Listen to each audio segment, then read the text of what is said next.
Ok, on est donc avec Loki Starfish aujourd'hui chez Garçon Magazine.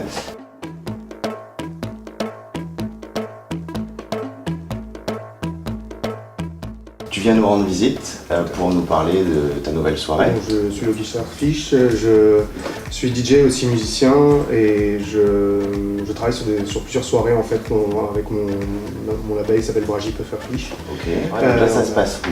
Ça se passe au Supersonic qui s'ouvre aux cultures queer depuis quelques temps en accueillant justement Double Dose qui propose tout un panel de soirées LGBT et du coup nos soirées sont c'est très mixte en fait, très mélangé sur... Soit déjà le simple fait que tu parles de soirées LGBT, c'est qu'on s'affranchit totalement d'un clivage qui était très répandu jusqu'à maintenant, où globalement on avait sa soirée gay, éventuellement sa soirée lesbienne, mais il n'y avait pas du tout ces interconnexions dont tu parles aujourd'hui. Et là, envisager un vrai modèle de clubbing où tout le monde se mélange et se réunit pour la fête et non pas pour une identité sexuelle, c'est quand même particulièrement intéressant.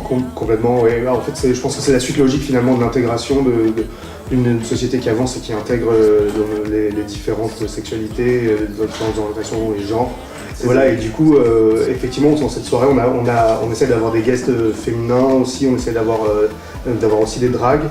On distribue des capotes aussi, il y a des ateliers make-up ou nail art qui sont gérés par les drags, qui dansent aussi, qui font des espèces de formes de performance.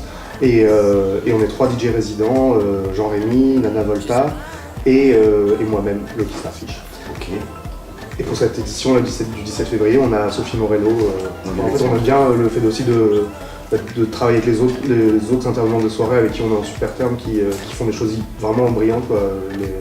La Soft Modal, les Flash Cocotte, le clubbing parisien, là, il est en telle effervescence, en plus un clubbing un peu alternatif, un peu chouette. Et... On regarde un DJ guest à chaque fois. Ouais.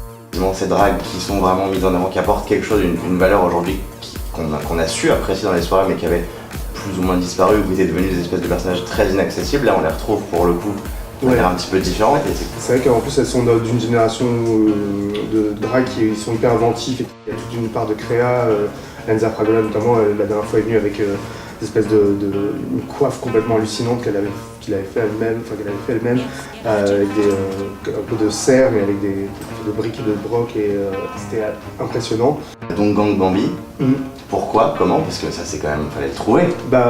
Oui, voilà, en fait, on est dans une époque très un peu difficile, un peu dure, et on disait que pour le clubbing, on avait envie de quelque chose de très rigolo, décalé, déglingos, et un peu régressif et en même temps cul. Voilà. Et donc on donne toujours des espèces de sous-titres. On avait Winter Has Come, ou là c'est Gotta Bang Them All. On détourne des espèces de slogans de la culture, de la pop culture en version cul. Okay. Et tout ça appuyé par un visuel particulièrement parlant, effectivement, on retrouve. Avec Pampo qui encule Pikachu là, je crois. Oui, Pikachu a pas l'air fâché, il rougit. Mais en fait, effectivement, tout un univers comme ça, très très très teinté de culture pop. Culture pop et faussement enfantine. Du coup, cette culture pop qui quand même a toujours eu vocation d'être une culture plutôt populaire, qui était justement pas élitiste, à la portée de tous, c'est également la vocation que tu souhaites donner à ces soirées, une soirée où tout le monde se retrouve dans un environnement très queer. Ouais, complètement. Mais du coup, c'est également quelque chose que vous avez choisi d'appliquer dans votre politique tarifaire. Ouais, complètement. On essaie de faire. Il y a des entrées, les préventes sont à 5 €, les consos sur place sont pas chers, notamment avant une heure. Et puis musicalement, on est sur quelque chose de très électro, mais on met beaucoup d'incartades un peu pop, beachy. En fait, on a un panel très large au niveau. On veut vraiment avoir quelque chose qui sera toujours qualitatif, ou des choses de programmation un peu incongrues, mais quand même toujours quelque chose de très énergique et très dansant, très lumineux et très frontal. Ouais. Super. Du coup, à la croisée de diverses influences, une soirée ouverte à tous, volontairement et résolument queer, avec un panel de DJ et une guest qui est Sophie Morello pour cette édition. Merci d'être venu nous en parler. Avec plaisir. On se fera un plaisir de passer. Et puis, à très très bientôt. À bientôt. Garçon Magazine. Oui. Merci.